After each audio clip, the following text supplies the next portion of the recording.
They are immortals. Born across ages and continents, in times of war and peace, of faith and despair. They are not alone. There are others like them, some noble, some cruel.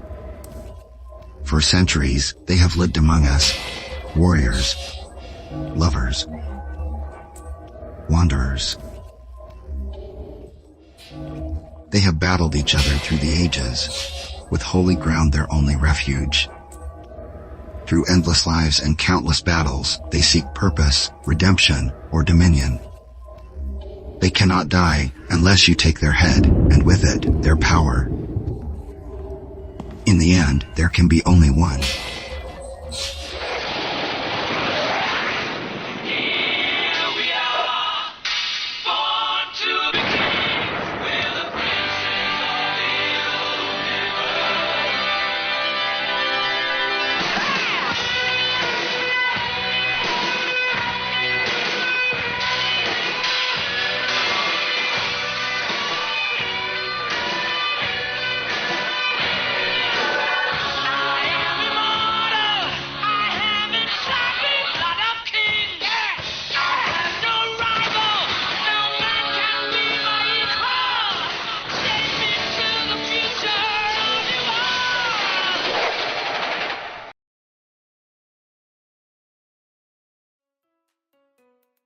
The night lighting barely pierced through the blinds, filtering dusty rays of light onto the worn carpet of the dojo.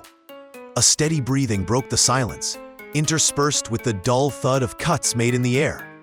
Richie was training alone, shirtless, concentrated, his katana slicing the air with a precision that was still shaky but willful. Sweat beaded on his temples. He marked a pivot, the weapon raised, and suddenly froze. The vibration. Brutal. Unmistakable. Unknown. That icy wave that climbed his spine and said only one thing. Another immortal is here. He straightened slowly, muscles tense, breath held. His gaze fixed on the dojo entrance. The door was still closed, but he could already feel the presence approaching. He tightened his grip on his guard, more by reflex than strategy, eyes glued to the wide glass wall. The tension was dry, concentrated. He wasn't Duncan MacLeod, but he knew how to defend himself. Or at least, try. The door slid open. She entered. Straight silhouette, long coat, chestnut hair cascading down her back like a tamed flame. No visible weapon, no words, but an aura. Ancient, deep, almost crushing. Richie didn't move. She took a few steps inside, her boots gently tapping the floorboards. She briefly scrutinized him. Her eyes brushed over the weapon, the posture, the apprehension. A slight, barely perceptible smile insinuated itself onto her lips. Then she stopped. "Hello," she simply said. "I'm looking for Duncan MacLeod." Richie didn't immediately lower his weapon. "He's not here," he said defensively. "Who are you?" "Cassandra." She added nothing more. Her tone was not hostile, but it wasn't reassuring either. Richie frowned. The name didn't ring a bell, not directly, but something in the way she pronounced it. He knew he should remember it. "Richie Ryan," he replied after a hesitation. He finally lowered his weapon slowly. His body remained alert, but his voice tried to sound more relaxed. "Sorry about the welcome. You can never be too careful." Cassandra inclined her head, as if acknowledging the reflex without judgment. She scanned the dojo again, observing without lingering, then returned her gaze to him. "Are you an old friend?" he tried, wiping his forehead with a towel. "You could say that." She said it without irony, but without warmth either, as if the past they shared, Duncan and she, was neither a source of pride nor a burden, just a fact carved in stone. Richie cleared his throat, then offered an awkward smile. "You know, for an old friend, you don't look that old." She raised an eyebrow, half amused, half impassive. "That's not the kind of compliment you give an immortal." "Ah, I'll make a note of that, he said, chuckling softly. It's okay. I often mess up first impressions, but you have quite a presence. He corrected himself. I mean, if I were Duncan, I'd probably be very happy to see you.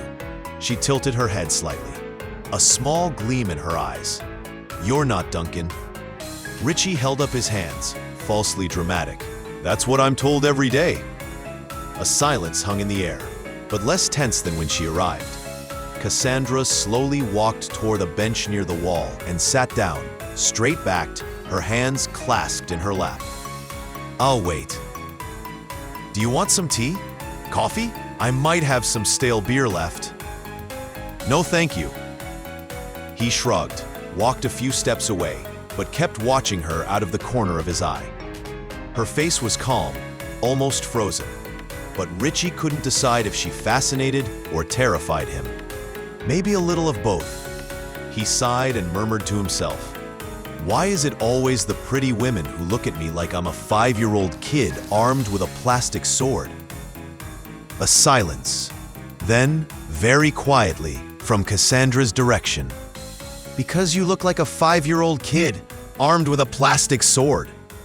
Richie blinked, then smiled, a bit sheepishly. The dojo had been silent for several minutes. Richie had picked up his sword, but his attention was no longer on his movements. He kept glancing at Cassandra, still seated, impassive, as if carved in time. She hadn't moved an inch. Suddenly, a familiar vibration. Then the door slid open with a soft clack. Duncan entered, his gaze tired, his features drawn, a dry trace of blood on the collar of his dark shirt. Richie instinctively straightened up. Hey, he breathed, relieved. Kronos? He asked in a lower tone. The Highlander slowly nodded. His gaze had already frozen elsewhere, on her. Cassandra had stood up. A thick silence fell. Their eyes met, and for an instant, time seemed to rewind several centuries. Duncan, she simply said. Cassandra. He remained standing there for a few seconds, surprised, almost lost, as if a ghost had just appeared in the middle of his dojo. It's been a long time. What are you doing here? Her gaze was calm but profound. Richie, standing back, watched the scene without daring to intervene. I came because someone lured me here, she said. Duncan slightly raised his eyebrows. Someone? Who? There were rumors, messages, clues, things I learned, cross-referenced, followed. A name that kept coming up, a threat. She looked him in the eyes. You know who I'm talking about. The silence in the dojo became dense. Richie, standing aside, still said nothing. He felt that this conversation did not belong to him. Duncan, for his part, had stepped back in his mind. His gaze briefly dropped. He pieced together the fragments of his memory, the last few days, Methos' strategies, and the rumor they had spread. He looked up. Kronos. She slowly nodded. I sensed his trace in the words, in the fear. That doesn't lie. Duncan inhaled, then took a few steps closer, his expression hardening as he did. Kronos is dead, Cassandra. She stared at him without reacting, as if wanting to be certain. Did you kill him? Yes. There was neither pride nor triumph, just a simple gravity, the weight of a necessary act. Cassandra looked away for a moment.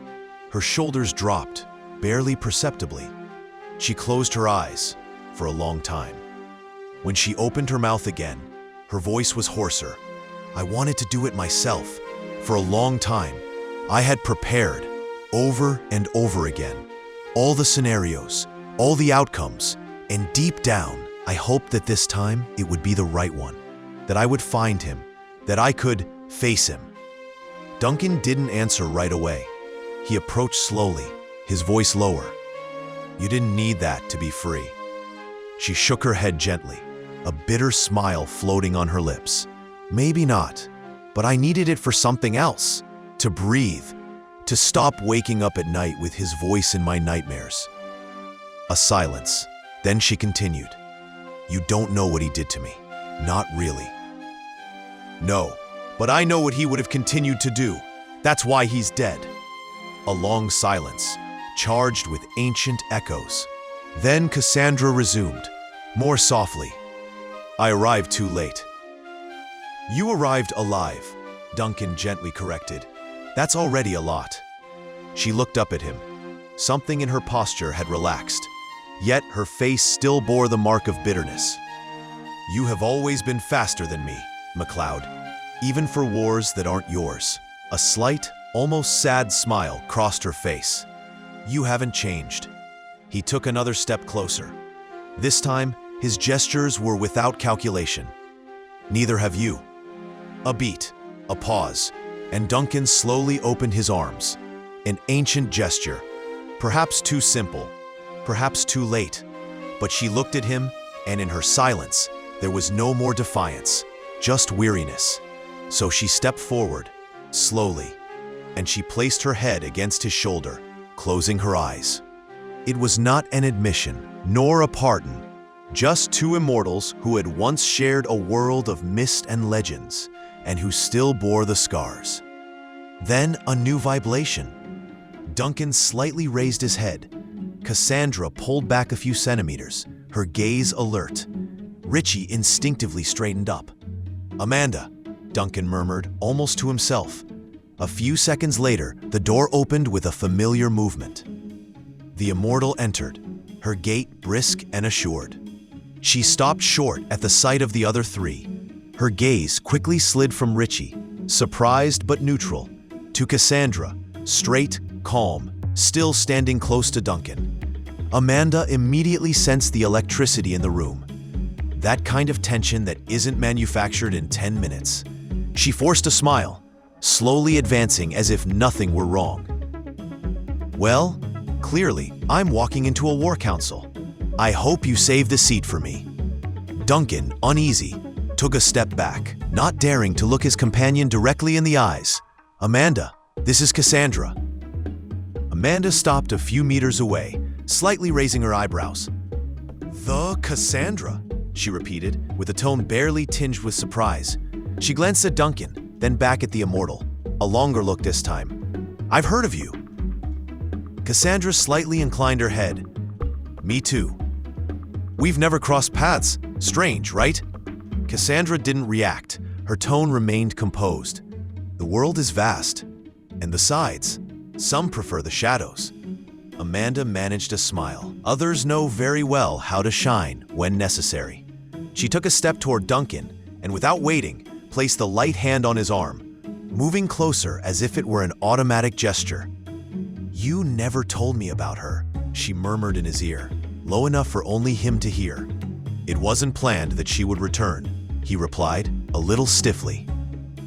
Amanda straightened up, the smile still on her lips, but her gaze was still sliding toward Cassandra with that subtle gleam of disguised possessiveness. So, what brings you to Paris? She resumed out loud. Tourism? Gastronomy? Or are you here for a pilgrimage to old memories? I was looking for someone, Cassandra replied matter-of-factly. Did you find him? Amanda asked, falsely lighthearted.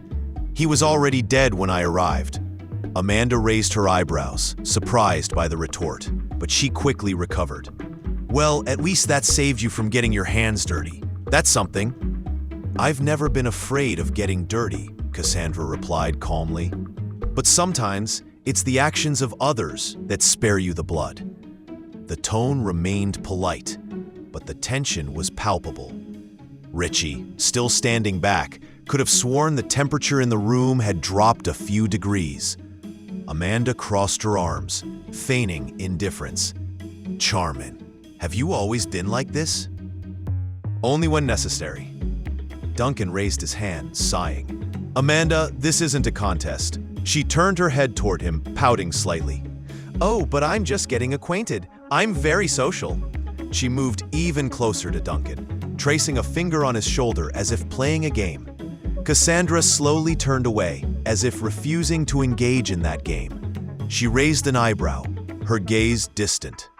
I imagine you said that about me too, a few centuries ago. Duncan froze, opened his mouth, then thought better of it. Nothing he said would come out without awkwardness. Richie, who felt the temperature dropping dangerously, carefully chimed in. I'm gonna, go make some tea? Does anyone want some? Silence. Then Cassandra moved a few steps away.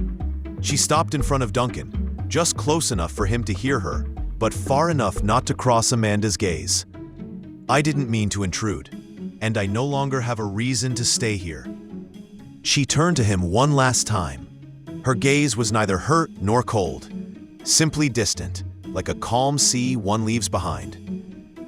Thank you for your sincerity. She cast a neutral glance at Amanda, then another at Richie, almost amused, as if she guessed what he was thinking, before walking out the dojo door with a slow, dignified step. Silence settled. Amanda crossed her arms, her gaze still fixed on the door. She knows how to make a dramatic exit, I'll give her that. Richie, for his part, leaned toward Duncan in a half-whisper. She's creepy, but hot.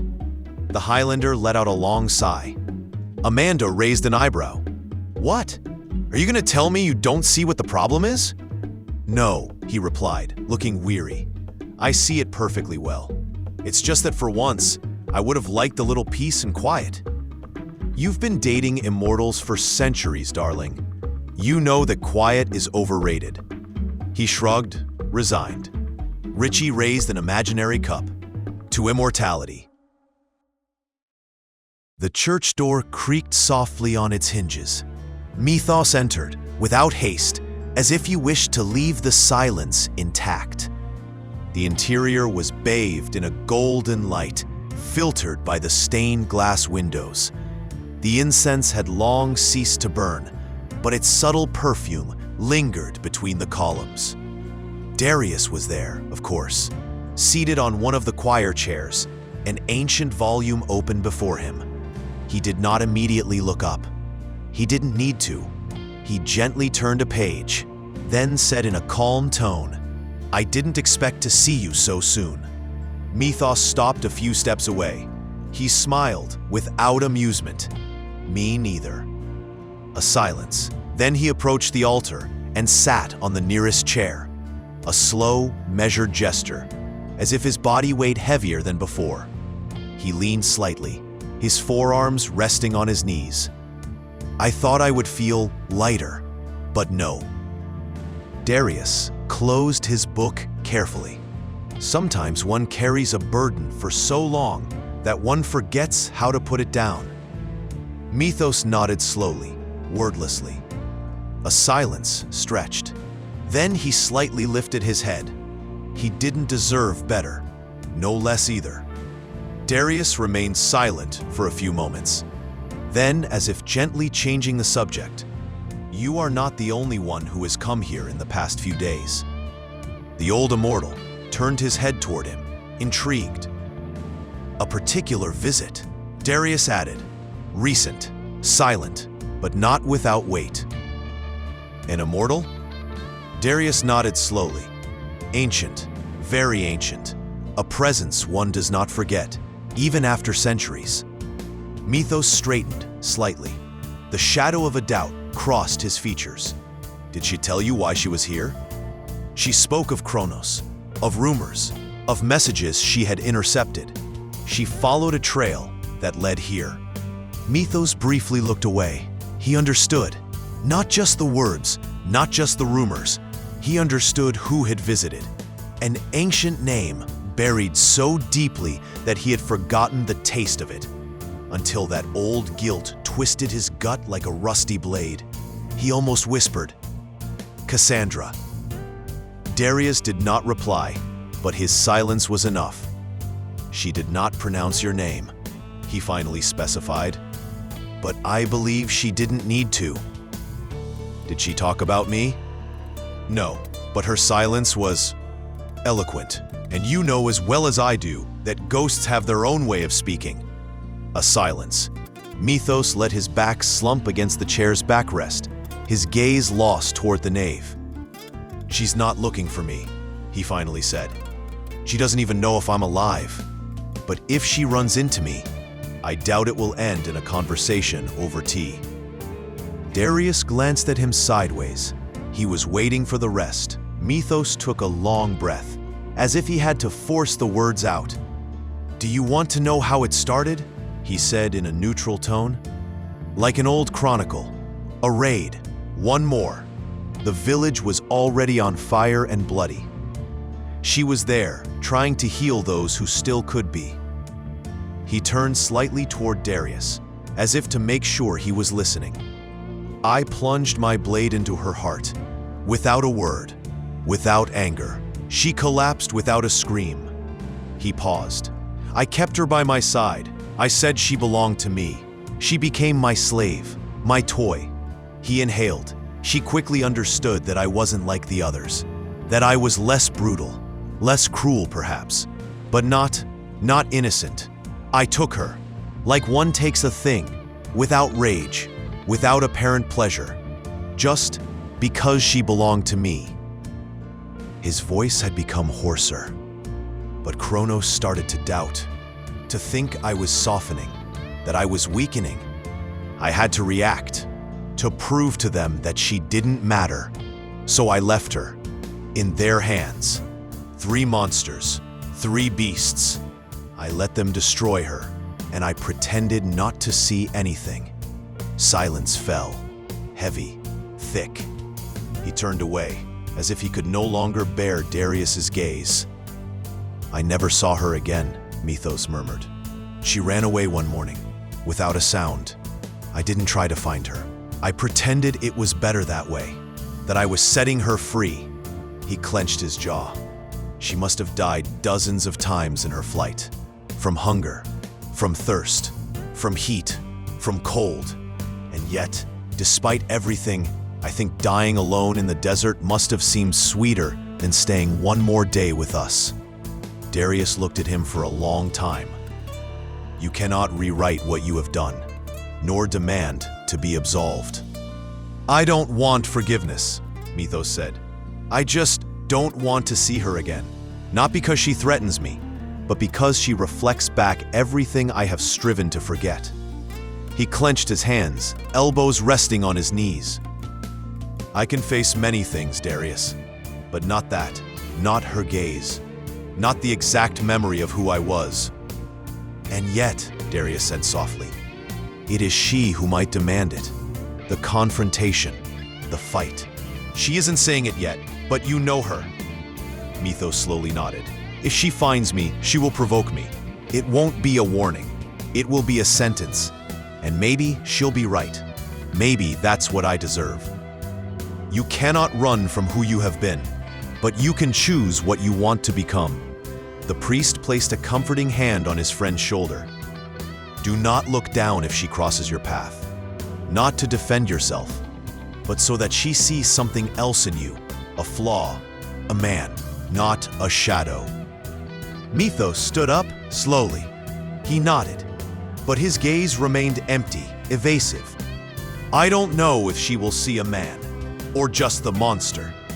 He nodded to himself, as if accepting an invisible verdict. Then he turned on his heel, his coat brushing the stone slabs, and walked toward the exit without another word. The slow creak of the closing door echoed like a whisper of confession. The low light of late afternoon filtered through the dojo blinds, cutting pale lines across the polished floor. In the office, with walls lined with books and old mementos, Duncan closed a binder with a sigh. He was still wearing his black training gear, his hair damp from a too-quick shower. Facing him, perched on the corner of his desk, Amanda crossed her legs with nonchalance, but her eyes were serious. "You're not going to pretend nothing happened, I hope?" Duncan looked up, a cautious smile at the corner of his lips. "Hello, Amanda. Do you want tea, or would you prefer to start the interrogation immediately?" She raised an eyebrow, amused in spite of herself, but didn't drop the subject. That Cassandra, where did she come from? Duncan stretched slowly, buying time. He knew this moment would come. "She saved me once, when I was a boy. I was unconscious, wounded. She took me in, hid me, protected me. Then she vanished, like a dream. I only saw her again centuries later. Amanda watched him, arms crossed. She raised an eyebrow. And in between, nothing happened? A fleeting spiritual illumination?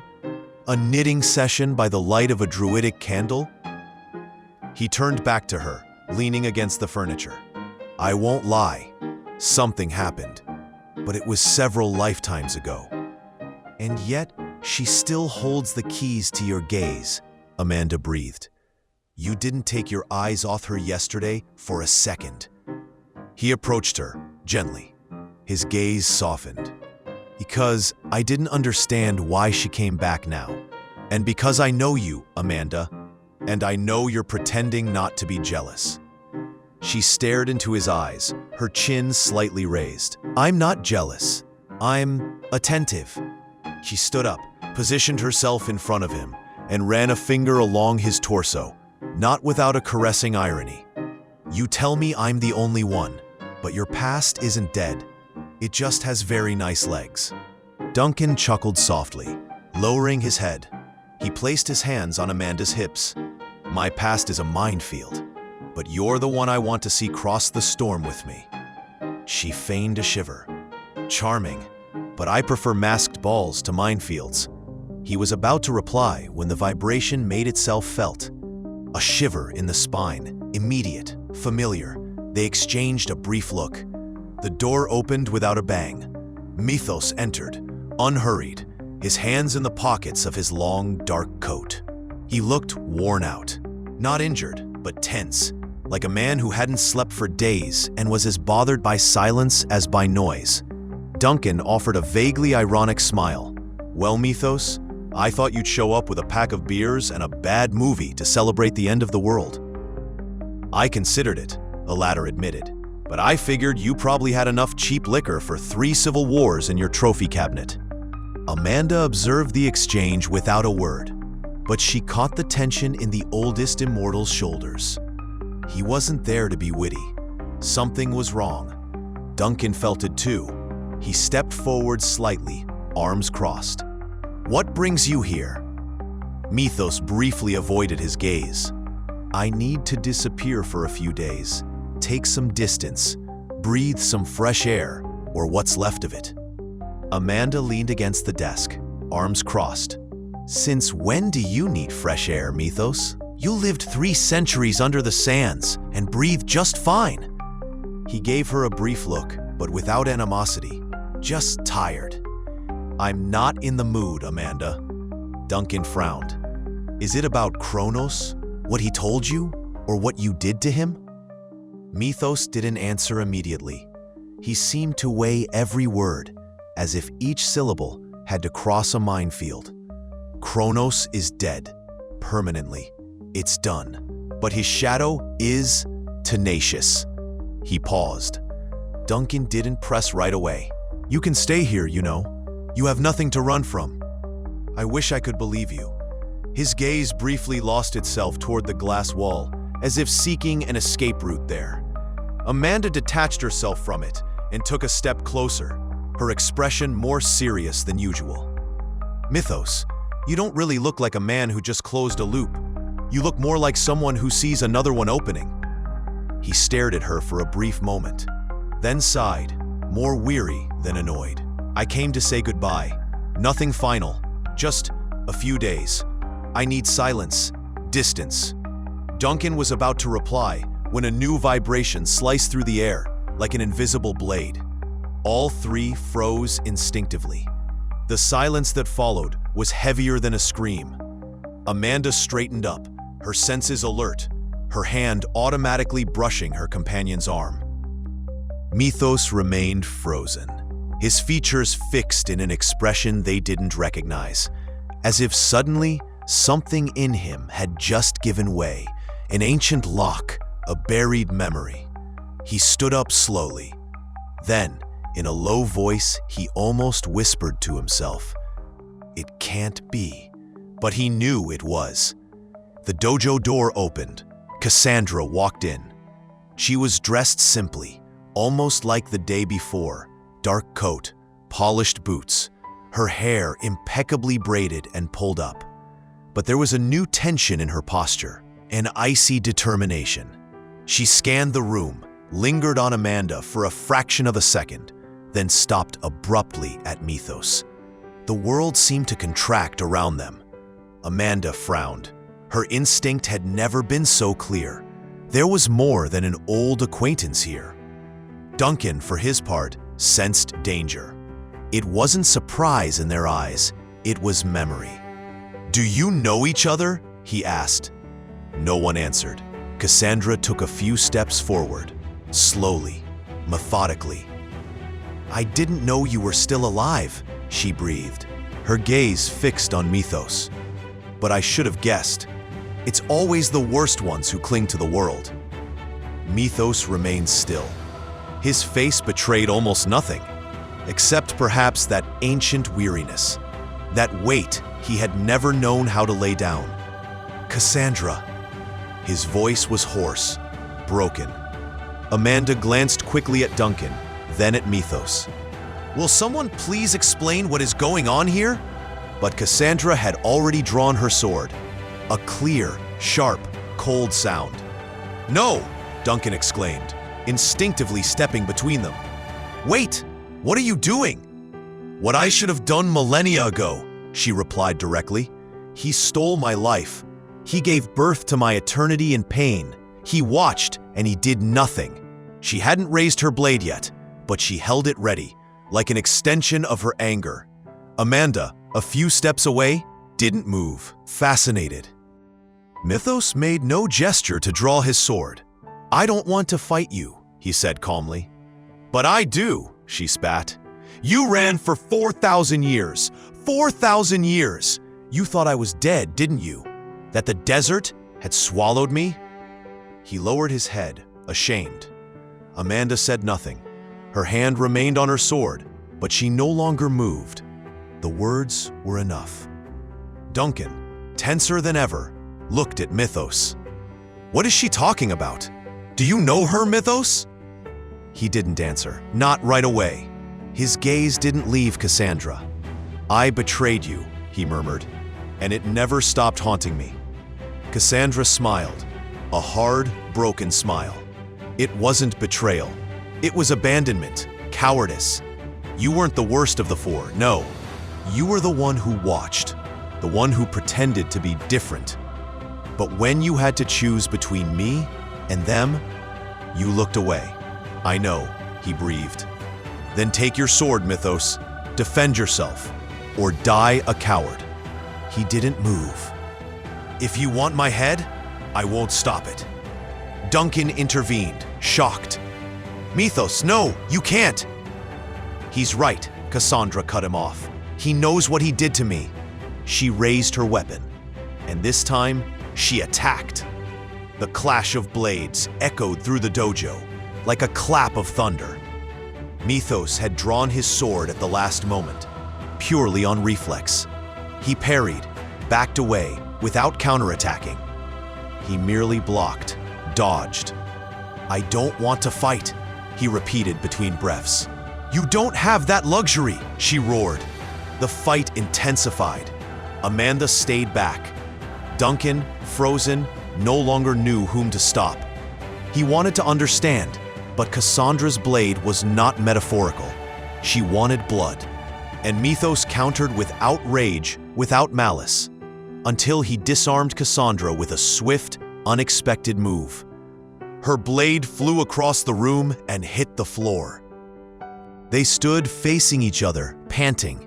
He did not raise his sword, letting his arm drop to his side. "I'm sorry," he simply said. She stared at him, trembling, her eyes full of rage and an even deeper sorrow. "You think that's enough? You think one word, one look erases what you did?"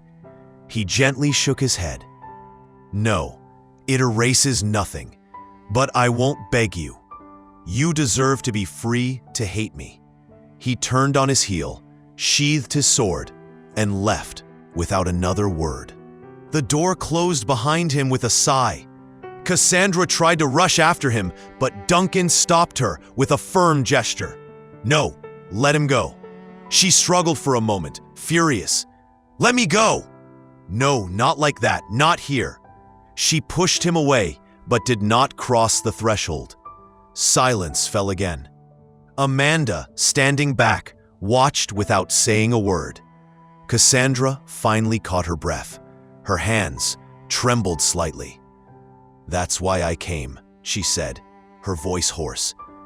To talk to you. To understand. Duncan remained still. He waited.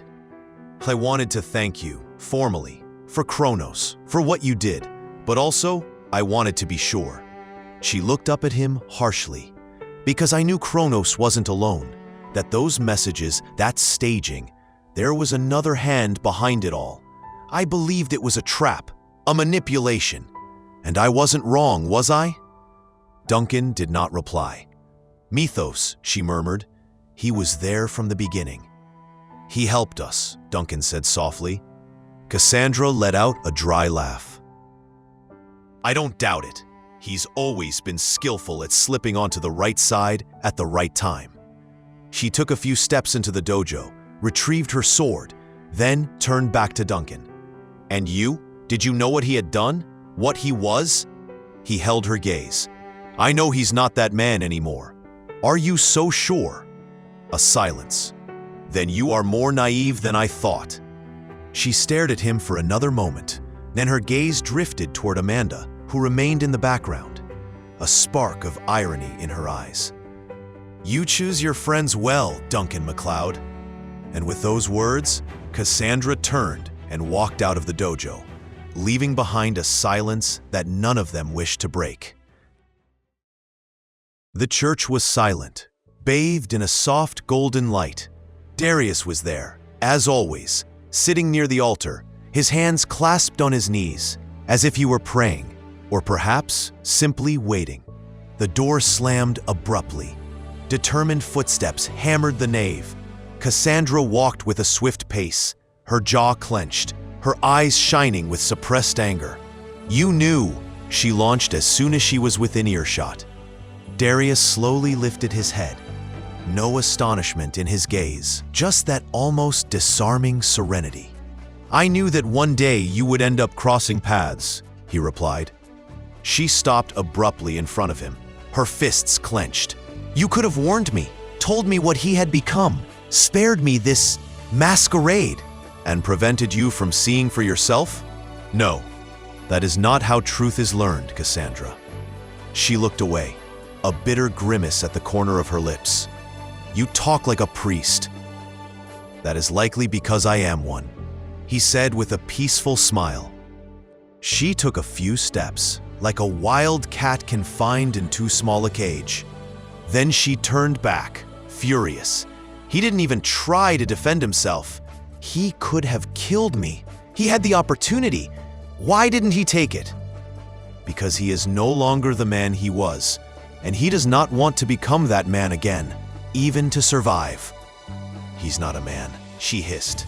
He's a mask, a lie. Then why does that mask tremble before you? Cassandra froze. That sentence sank into her like a splinter. Darius continued, gently. What you saw today was not a stratagem, not a calculation.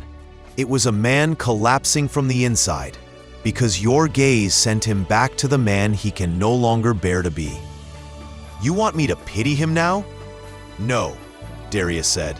I want you to understand, to know that he suffers, that he carries every day the cries of those he brought down, and that you are one of his scars.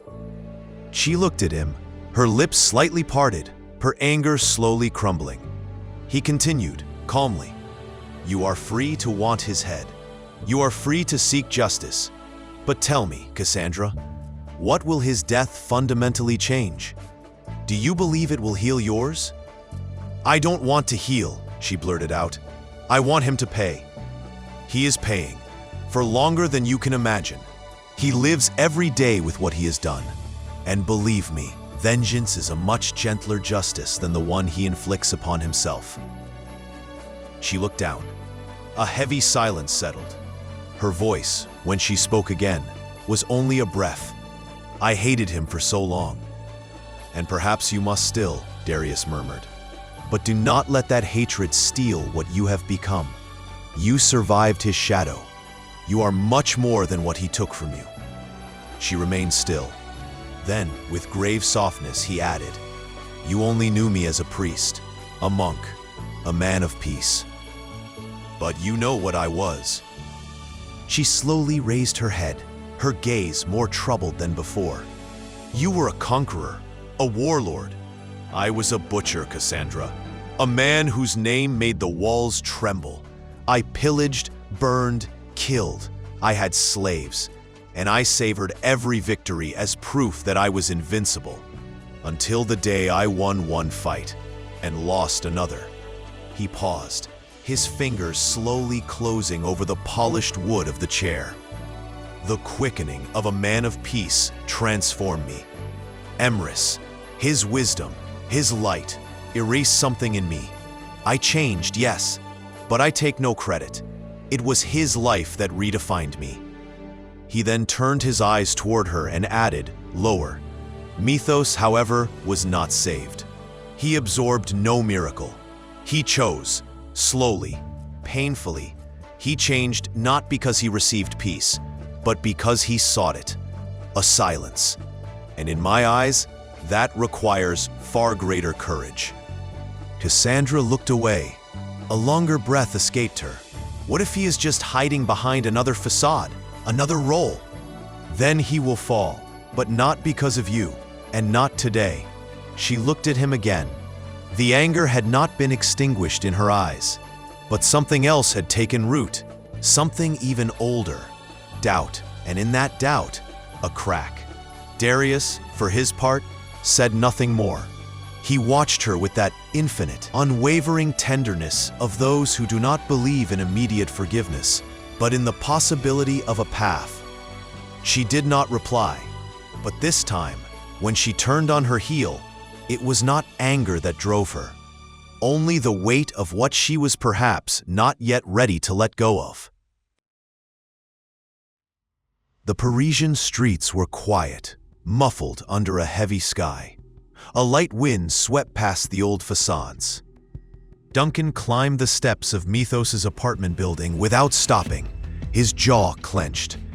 He had only been there a handful of times, and never for this. Methos looked up, slightly frowning as he felt the familiar vibration. MacLeod! He straightened up from the sofa, where he was hastily folding some clothes.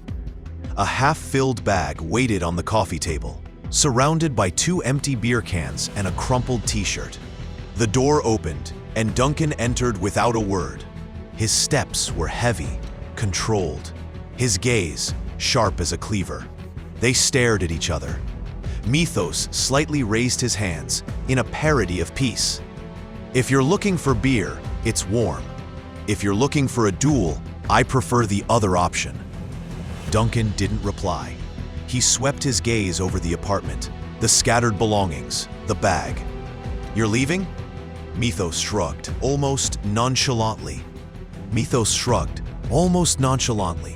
I'm taking some distance, getting some air, seeing the mountains or the sea, or a place without immortals within 100 kilometers. Or running from Cassandra? A pause. Methos remained still for a moment, then released bitterly.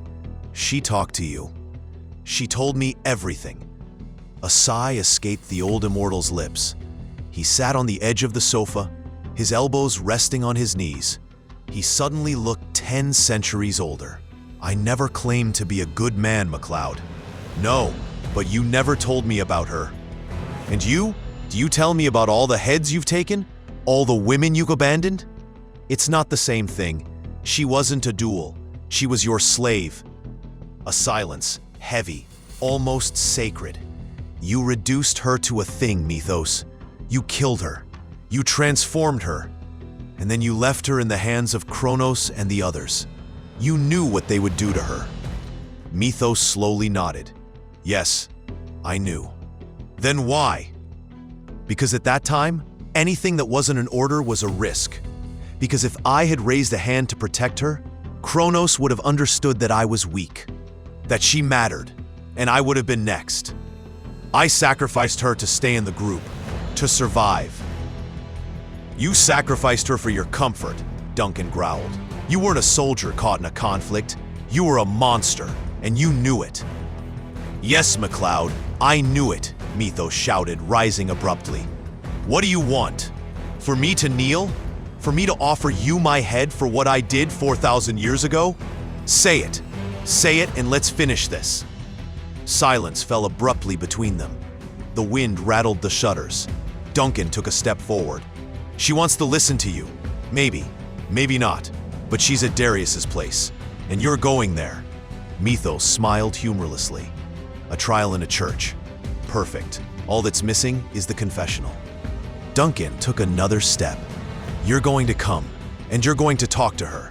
Because if you refuse, if you run again, then it's me you'll have to face. Are you kidding? Duncan took one more step. His voice became lower, sharper. I'm not kidding. A long silence. Methos measured him up and understood he wasn't bluffing. You judge me for who I was, not for who I am. Who you are is someone who wants to run rather than face things. A long silence. Then Methos breathed out. Very well, let's go see if ghosts forgive. He grabbed his coat and followed Duncan into the hallway, without another word. The door closed slowly behind them, the plank echoing softly in the silent nave. Cassandra was there, seated on a chair near the altar, her hands clasped, her gaze lowered. Darius, standing by her side, turned as they arrived. He briefly met Methos's eyes, then Duncan's. A simple nod, no words. Then he said to Cassandra, gently, I'll step outside. There is enough light here. She didn't reply, but her body straightened slightly, alert. Darius placed a light hand on Duncan's shoulder, inviting him to follow with a discreet gesture. The latter hesitated to take his eyes off Methos, then slowly nodded. He followed his old friend to the side door that led to the small cloister garden, bathed in darkness and summer scents. Methos remained standing. He hadn't moved an inch since they entered. Cassandra finally turned her head toward him. Her eyes were not full of rage, nor were they tender. They were lucid, clear, like after a long night without sleep. You came, she simply said. I was dragged, he corrected, a shadow of a sad smile at the corner of his lips. I was about to bolt, an old habit. A silence. I could have killed you, she said. You would have been right. And yet you didn't fight, he shrugged. 'Cause I knew I wouldn't gain anything. Even if I walked out alive, I still lost. He paused before continuing. You wouldn't have been the only one to die. Another part of me would have stayed there. One of the few I can still bear to live with. Cassandra stared at him for a long time, without moving. You never apologized. Methos inhaled softly. Then in a hoarse voice, I know there is no word, no act that can erase what I did. Neither for you, nor for the others. What I took will never be returned, and what I destroyed will not be reborn. He took a step closer, stopped at a safe distance. But I am sorry, not to buy a pardon, not to ease my conscience. He lowered his eyes. I am sorry because it is true, and that is the only truth I am still capable of offering. A heavy silence fell. Then Cassandra slowly stood up. She didn't look at him right away. You know, she said, what you have become doesn't erase anything. I know. She finally looked at him, her eyes full of that ancient pain that neither time nor centuries had fully erased. But I refuse to let what you did to me define me anymore. That weight, I no longer want to carry it, neither for you nor against you. Methos nodded, slowly, respectfully. She approached. He did not step back. You were a monster, and perhaps you still are. But I am alive, and I no longer need you in my memory to be so. A very long silence. Then she added, lower, "Goodbye, Methos." She turned on her heel and walked out, without another word. He remained alone for a moment in the middle of the empty nave. Cassandra's words still floated around him like smoke that refused to dissipate. His shoulders had slumped, but his face was no longer tense, just tired. He approached the altar, slowly, placed 2 fingers on it, as if to ensure that the world around him hadn't collapsed, and closed his eyes. Cassandra's shadow was just beginning to fade, and already another one rose. Less ancient, but just as real. Light hair, a gentle voice, eyes full of expectation, full of anger, full of everything he hadn't known how to recognize in time. Alice. He saw her again as if they had parted the day before. What he had done to her, what he had let fester between them, the truths he had buried for too long, and her anger which he had refused to hear. He opened his eyes again. His gaze had hardened, but without violence, without escape this time. "It's time," he murmured. "Maybe it's time to stop letting debts linger." The night had fallen a while ago, but the mild warmth of early autumn still lingered between the trimmed bushes and gravel paths. An old fountain murmured in the background. A few streetlights cast an amber light onto the vegetation-lined pathways. Duncan walked beside Darius, his hands in his pockets, his expression grim. They had left the nave to allow Methos and Cassandra to be alone. A light breeze rustled the leaves above them. Darius stopped near a bench, slowly sat down, and looked up at the veiled stars. Duncan remained standing, his arms crossed, his back tense. "You heard it," he said in a low tone. "You heard what he did to her." Darius nodded without taking his eyes off the sky. "Yes." Duncan turned toward him, his jaw clenched. "Then how can you support him? Listen to him? Let him still walk free after that? He broke her, Darius. He destroyed her life." The priest looked at him, calm. "And you? In 400 years of existence, have you never committed acts that others would deem unforgivable?" Duncan froze. The light wind lifted a corner of his jacket. "It's not the same. I have never reduced a being to an object. I have never done what he did to Cassandra." Darius tilted his head. His voice remained gentle, but firm. "And me?" The Highlander frowned, surprised. "You know what I was. You were not yet born that I had already ravaged entire kingdoms. I was a warlord, without pity. I slit children's throats on the steps of temples. I raped women while laughing. Entire villages disappeared beneath my hooves." His voice didn't tremble. It was neither guilty nor theatrical, just factual. "And if you had met one of those who saw me do it, would you have raised your sword against me? Would you have condemned me so easily?" Duncan stepped back, uneasy. You changed." "Yes, but not through virtue, not by choice. I absorbed the quickening of a man of peace, and everything within me shifted. A chance, a grace. I take no credit." He paused. "Methos he changed without a miracle, without divine light. He did it alone, slowly, with his demons as his only company. And that is what I respect. Not his crimes, his will to be something other than the monster he was." Duncan let his arms drop. He suddenly looked tired. "I can't forgive him." "You don't have to forgive him, Duncan. But if you choose to condemn him, do it for the man he is today, not for the man he was 4,000 years ago." Duncan remained silent for a long time. Then he dropped onto the bench next to Darius. "He's afraid of Cassandra, but it's not death he fears." "No," Darius said softly.